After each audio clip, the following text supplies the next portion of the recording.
Transformers family, welcome to George Reviews. Today on George Reviews we will be continuing our 1985 catalog countdown. On the Decepticon side, we are at number 10. It is Deluxe Insecticon Ransack. So let's get this guy scratched off so we can start the review.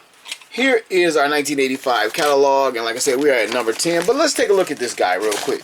On the catalog, you will notice he has a different color palette. He has like a bit of a gray or bluish gray tinge to him. We'll talk about that in just a second as soon as we get him marked off at number 10. It is officially in the books. Our Ransack comes from a previous toy line, and I have butchered the name in the previous two reviews, and I'm watching it back like, what did I say?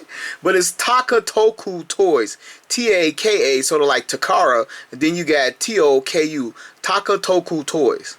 So just let me tell you, in that Takatoku toy line, he was one of the more rare of the Deluxe Insecticons. Some people say he only had a few prototypes get out, fully functional transforming toys, but they were just like prototypes get out. Someone say he saw a limited run production. But if you try to find this guy in his original Takatoku toy color, which was green and gray, good luck with that. He's very hard to track down in those colors. And also, he is not the rarest. They have a female transforming beetle that some people say she never saw production. Some people say they had a mock-up prototype. But here's a picture of her. It was a female transforming beetle, and she looks so cool. I wish they had picked that up and got that out there, because we got this toy from those guys through Hasbro, and it was supposed to have been like very limited, but you know, they got them. So Ransack is a limited type figure from that toy line. So moving on, Hasbro has the figure, but because of Bandai purchasing Takatoku Toys and sort of getting the rights back from Hasbro, we never saw this guy in the cartoon, but we did get the toy and a bio. So let's get started. Ransack, Deluxe Insecticons, function, warrior, motto, the sight of ruin only makes me crave more, unconcerned about safety of innocence, will level an entire town to hunt down enemy. A tough talking, straight to the point Insecticon. Always looking forward to the next battle.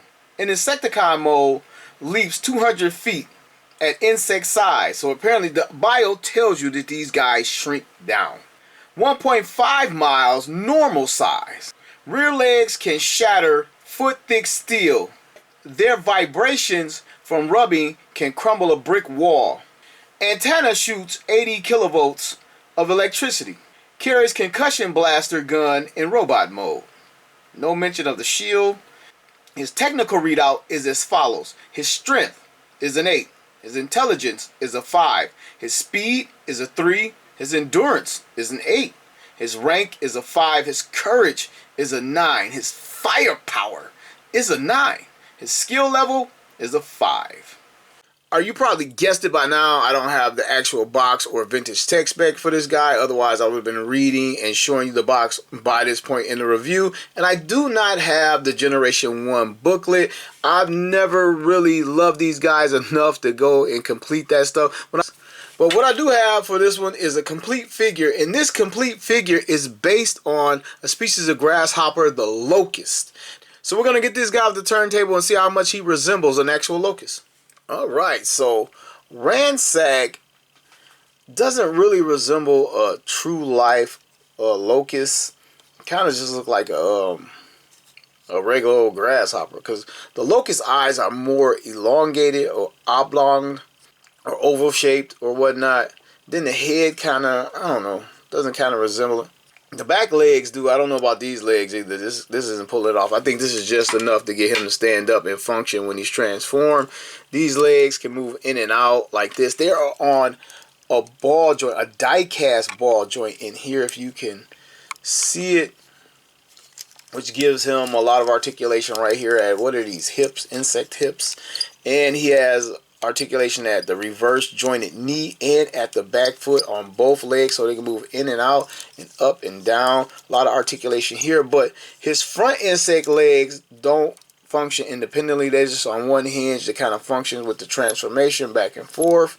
And so this makes him sort of kind of the least articulated in his insect mode on both sides. And the head, now the head is like a separate piece And you can see the robot face sticking out clearly.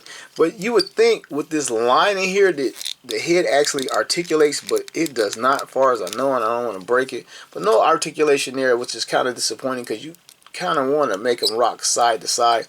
And these little squeaky legs almost sound like grasshopper legs. The wings articulate, they come up this far, they come down this far, they look very cool. There's a tech pattern in the wings right there.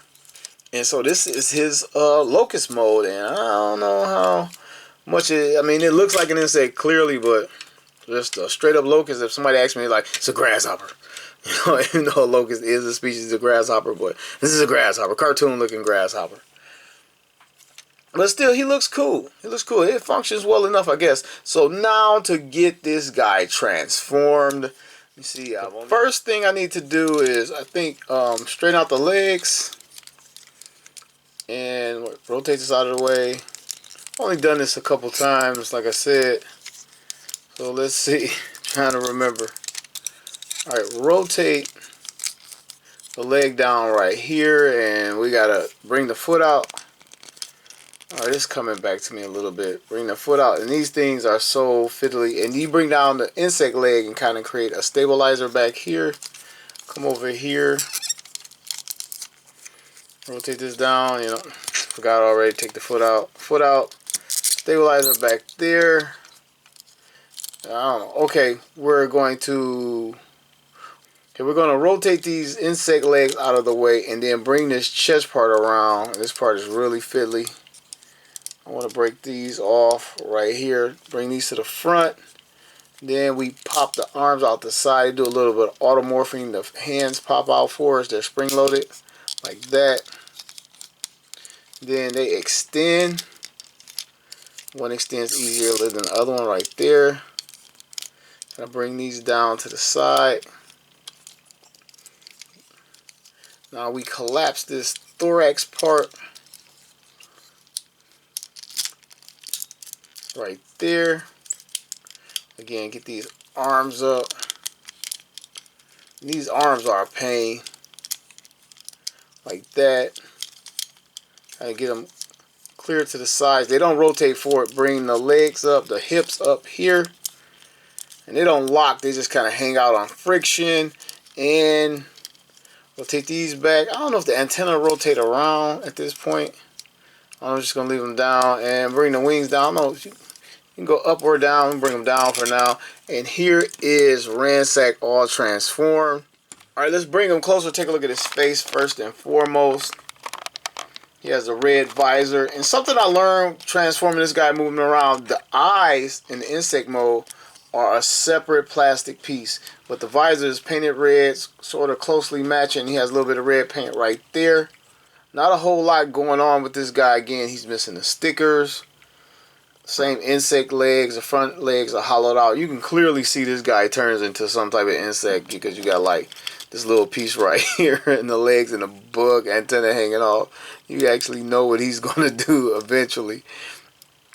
Has some more detailing on the arms, and I don't know which way these things go like this. I just moved them to the back like this. They're kind of just still there, and the wings right here. You can bring the wings up if you wanted to and pose them out like this. I think I kind of like them like this. I don't know if they go this way. And the antenna, if you wanted to, you can bring the antenna up or whatnot like that. This guy. But yeah, this is pretty much what you get, and his articulation is as follows.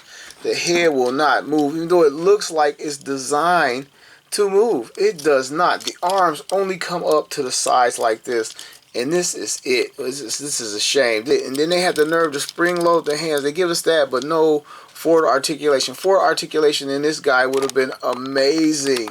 Coming to his legs, we can get him to come forward. Let's see. Can we come forward? No? All right, let's bring him down a little bit. Okay, if we drop him down, we can come forward this far, which is a lot.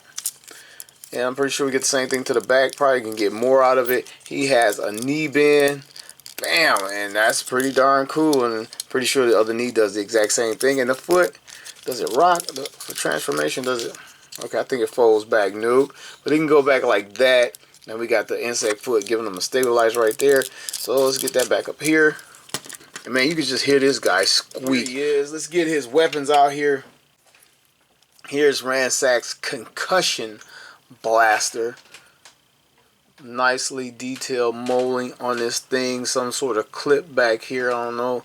Some rounds of ammunition spinning around and jutting out the front of the gun. Looks pretty good. Let's get it in his hand. Has a little trigger in there right there if you can see it. Get it in his hand. Boom. And it's kind of a loose fit. It's not falling out, but it's a little bit wobbly. And he has a shield that has no name on any of the material I can find. It has some molded in detailing in here. But the shield fits loosely in his hand. If I can get it all the way in there. So it's in there and it's a little bit loose. And then like the crappy part is this is all you get. Like he has the shield like down here. He can't move it forward. And like this is kind of goofy to get this guy 2 accessories and everything is just pointing to the ground or whatever. And this is as high as you can get his gun arm up. And they have the nerve to have a good looking gun, a good looking arm, pretty good looking body except for this piece right here. And this is all you can do with the hand. So I was right as a kid for not grabbing these guys, man. A couple of them anyway, because man, this would have drove me mad. I probably would have broke the arms off trying to get them to come forward. All right, we're gonna get some early comparison going on. Here's previously reviewed Chop Shop, and this guy has the same problem, just arms to the side, 2 weapons, and just like gun kicking out to the side. Where is Ramjet? So while we have Chop Shop out here, let's start the size up and a rundown. First up is Generation 1 Kickback. How about showing a little bit of love for Generation 1 Skids? Snarl, G1 Thrust.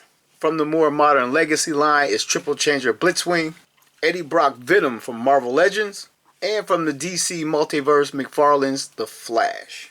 Alright, this is the part I would normally tell you guys a toy story from my childhood about this figure, but I just see all the Deluxe Insecticons, all 4 of them at the same time at multiple toy stores, and I never really picked these guys up, never cared for them. They just didn't look like they fit the mold of the rest of the Transformers, and now I know why, because they're from a different company. One was Takara, one was Takatoku Toys.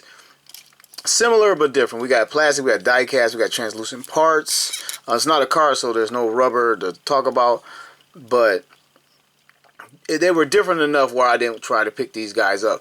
But a buying tip if you're trying to pick this guy up, this is one of the more rare ones. I brought it out earlier. He's even rare in the Generation 1 toy line. He's not going to get a reissue. If you've seen what you thought was a reissue, it's just a more modern Kickback, repainted and renamed to this guy. It's not a reissue of this particular toy, and he probably won't get one. And the thing is, Bandai probably could do it at any given time, and probably not call it Ransack, but they probably could drop this color, the original color, whatever they wanted to do. So if you're buying this guy, I think he's the most expensive one out of the 4. He's the most often broken. His insect legs on the arm are usually broken. These translucent wings are usually broken, and the weapons are easily lost because he doesn't hold on to them too well, and they're kind of functionless. I can just imagine some kid just throwing them to the side because, I mean, this is all you can do with the weapons. The shield as well, he doesn't even hold it tightly. But my final take on this guy as a figure, you heard me say it, overall he looks good as far as the arm and the legs. Doesn't have a really defined waist unless you draw your eye line to right here where the hips are. But the greatest failing is the arms on this figure, just like Chop Shop. So overall, I would give this guy about a 5.8 out of 10. On a good day, a 6. If he was like covered in the stickers, I might give him a 6. But 5.8 out of 10. So that's all I got on Generation 1 Ransack. Feel free to leave your Transformer story in the comments below. And if you have any information that I may have gotten wrong or left out of this toy review, feel free to enlighten me and everyone else in the comments below. And please consider subscribing if you haven't already. And thumbs up this video if you liked it. I want to thank you all for watching another episode of George Reviews, the reviews where every toy has a story.